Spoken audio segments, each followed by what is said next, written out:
On the edge of the Manistee Forest near Muskegon, not far from the shores of Lake Michigan, live Tim and Becky Jansma.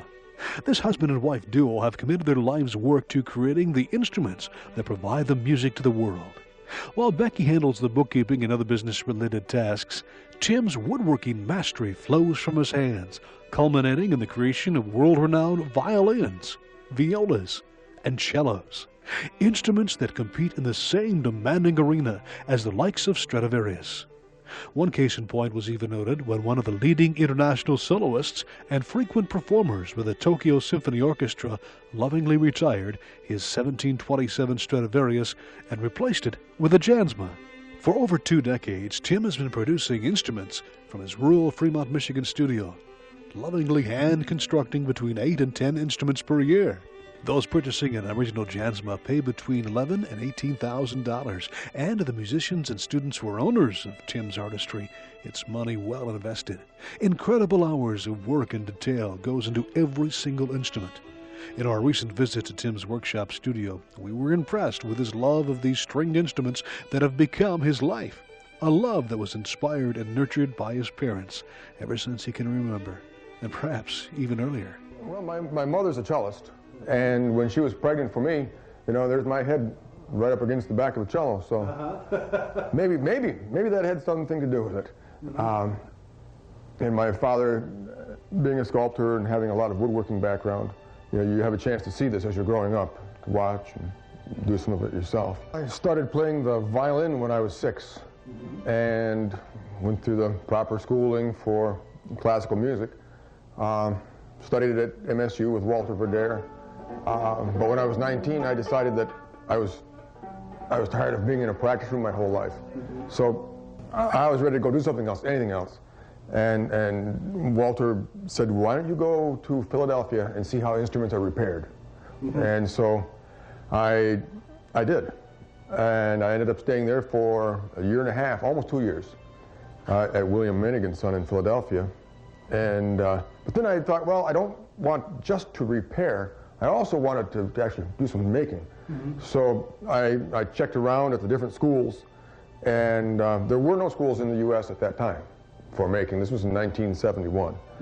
And so I ended up checking with the schools in Europe, and the Italian school seemed to be the one that I wanted to go to.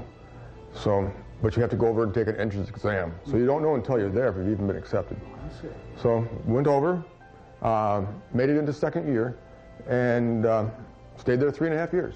Since being on his own, Tim has garnered a reputation around the world that's been placed amongst some of the world's best. Through word of mouth alone, Tim's craftsmanship is drawing to his doorstep some of the world's most demanding clientele, and they're walking away satisfied. We asked Tim what he thought was the major difference in construction between his and, say, a Stradivarius. Hopefully very little. The patterns and outlines are very much the same. The way that they're played and so on, other than the fact that they're set up different now than they were at the time of Stradivari, is very much the same. It really hasn't changed that much in the last 300 years. What do you look for when you start to create something like this? How do you begin a project like a violin? Well, you're looking for a particular pattern and a particular, you want the instrument to be very easy to play.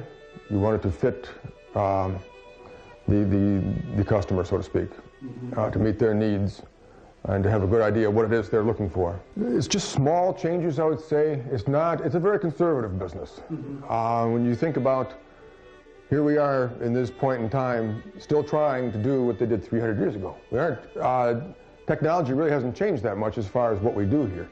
And most of it's done by hand. Most are hand tools, very few power tools are used. I'm sure if Strad would have had a bandsaw back then, he would have used it, you know? So there are certain parts where power tools are very acceptable. As far as cutting the scroll and so on, that's, or your back and ribs, this is pretty much all done by hand yet. And the wood tools that you use are the gouges and here and here are pretty much the same that have been used for centuries. And where did you get the patterns, I mean, for this? Where did you create these? This pattern is from a 1727 Strad. And basically what we do still is to try to, if I can do as well as Strad did, I'll be very happy. I don't have, say that I'm going to do any better. Right. If I can just match, I'm happy. I'll make a lot of copies.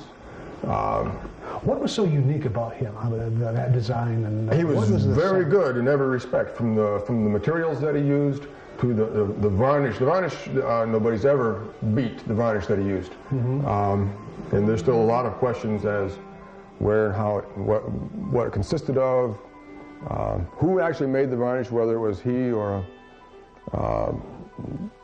a chemist at that time. The varnish has a great deal to do with the sound.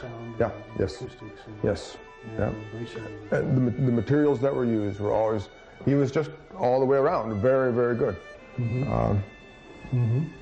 Where are you going with your artwork? I mean, your craft here. What do you hope to accomplish here? Well, I find that the woodworking and the demand for my instruments has steadily increased as people become aware of my work, pretty much worldwide. Word of mouth is by far the best. If say you bought an instrument of mine and you love it, you're going to be the best representative I could ask for. And that's really, but that takes time. You can't spring it right out real fast. This has to happen.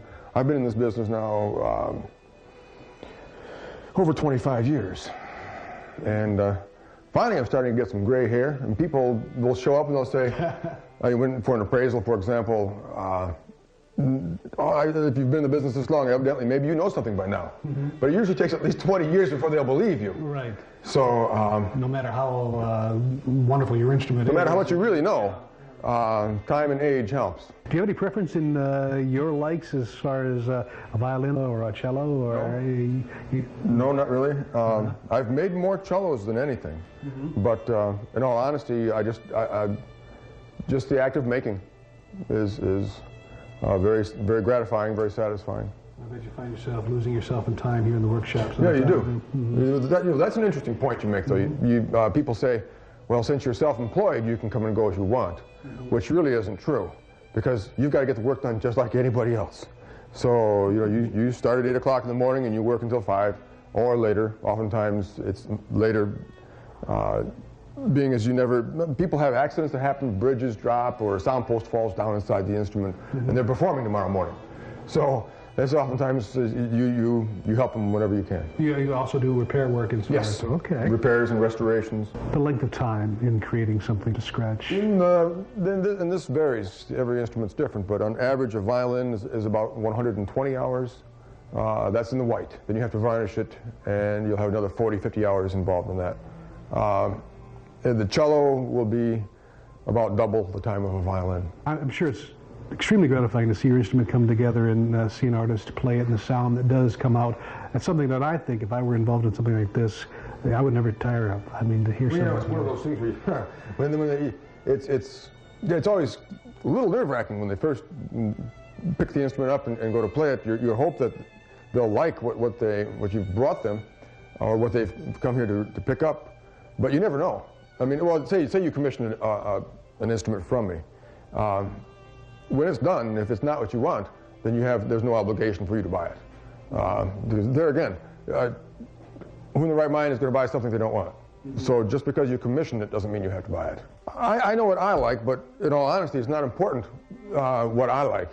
If it's what the musician wants, and you try to achieve that for them.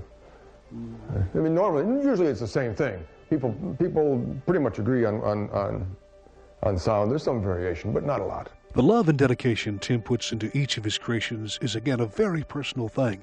His instruments are designed to last for generations. When maintained and methodically tuned, sounds that inspired the masters of centuries ago can be reproduced again and again and again. And as long as Tim Jansma maintains his craft at his violin shop tucked away in the rural Fremont, Michigan countryside, his clientele may rest assured he'll be there for them. Now, this is an instrument that I made back in 1974. This was one of the first cellos I made. Really? Yeah. And it was used in Europe until recently. The man who owned it passed away, and he was 88 years old. And I bought the instrument back from the family. From the heart of a master into the heart of his creations. That's the artistry of Timothy Jansma. We'd like to thank Tim and his wife Becky for sharing with us their incredible creations that they produce one at a time that'll carry on the old world tradition of timeless sounds at the Jansma Violin Shop.